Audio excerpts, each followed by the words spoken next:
আল্লাহর বান্দা কাউকে নিন্দা করতে নেই। প্রত্যেকটা সৃষ্টি জীব মহান আল্লাহ তাআলা সৃষ্টি করেছেন তার আপন কুদরত হাতে। এরকম একটা মাল ঢাকা শহরে অলিগলি, ফার্মগেট, গুলিস্তান, মতিঝিল, কারওয়ান বাজার, মগবাজার, মহাখালী, ঢাকা শহর বাদই দিলাম, গ্রামের প্রত্যন্ত গ্রামের অঞ্চলে কচু ক্ষেত, আল ক্ষেত, পাট ক্ষেত, ভুট্টা ক্ষেত, এই সমস্ত ক্ষেতের আলদা যদি এই মালটা যদি হেঁটে যায়, গ্রামের মানুষ তো দূরের কথা, একটা পাতি শিয়ালও তার দিকে তাকাইব না। অথচ এই মানুষটা মাঝে মধ্যেই হর হামেশা সোশ্যাল মিডিয়ায় কিছু অদ্ভুত আচরণের কথা বলে। আমি লাইক এখান দিয়ে হেঁটে যাব, আমার নিরাপত্তা কে দেবে? আমি লাইক এখান দিয়ে হেঁটে যাব, আমার নিরাপত্তাটা কে দেবে? ভাই, তোমার নিরাপত্তাটা কে দেবে? তুমি ছেলে না মেয়ে, এটাই তো আমরা বুঝতে পারি না। যদি ছেলে হতে সুঠাম দেহ হতো, চুল এত বড় লম্বা হতো না। যদি মেয়ে হতে তোমাকে দেখতে সুন্দর সুশ্রী লাগতো। কিন্তু তুমি ছেলেও না, তুমি মেয়েও না, তোমার নিরাপত্তা কেমনে দেবো ভাই?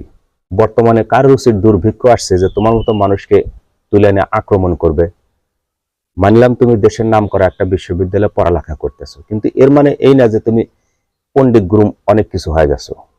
যখন তখন সোশ্যাল মিডিয়া এসে এক এক ধরনের কথা বলবা, চাইলাম হিস্সা, হইলাম বেশ্যা। মহান আল্লাহ তাআলা নারীকে অজস্র পরিমাণে সম্মান দিয়েছেন, তার সম্মান কোনো জায়গায় কমতি রাখে নাই। হাদিসের পরিভাষায় নবী করিম সাল্লাল্লাহু আলাইহি ওয়াসাল্লাম একদিন বসে আছেন, এক সাহাবী নবী করিম সাল্লাল্লাহু আলাইহি ওয়াসাল্লামকে জিজ্ঞেস করলেন, ইয়া রাসূলুল্লাহ, আমি কার খেদমত করব? তোমার মায়ের। আবার বললেন, কার খেদমত করব? তোমার মায়ের। আবার বললেন, কার খেদমত করব? তোমার মায়ের। তিনবার বলার পর শেষের বার বলছে, তোমার পিতার।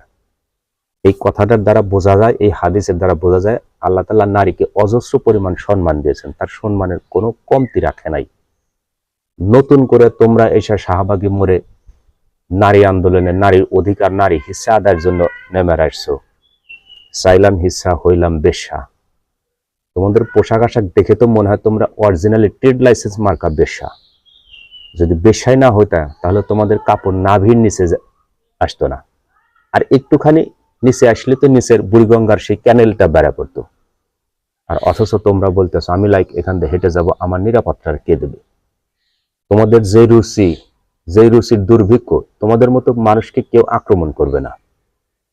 শুধুমাত্র নিজুম মজুমদার, হারপিক মজুমদার ছাড়া কেউ তোমাদেরকে এরকম রুচিওয়ালা মানুষ আক্রমণ করবে না।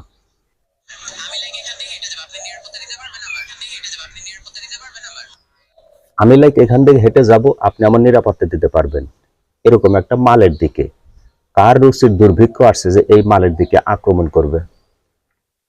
সে মেয়ে না ছেলে, সে উভয় লিঙ্গ। ভাই, তোমার কাছে অনুরোধ করে বলি, তোমার নামটা পরিবর্তন করো। না তুমি ছেলে, না তুমি মেয়ে, তোমার নামটা দেখলাম মোস্তাফিজুর রহমান প্রত্যয়। মোস্তাফিজুর রহমান প্রত্যয় আমার নামটা তুমি ব্যবহার করছো, দয়া করে অতি শীঘ্রই তোমার নামটা পরিবর্তন করো। হয় মেসালের নাম রাখো, না হয় নিজের চেহারাটা পরিবর্তন করে, আকৃতি পরিবর্তন করে বেড়াসালের নাম রাখো। তোমাকে কেমনে বুঝবো তুমি ছেলে না মেয়ে?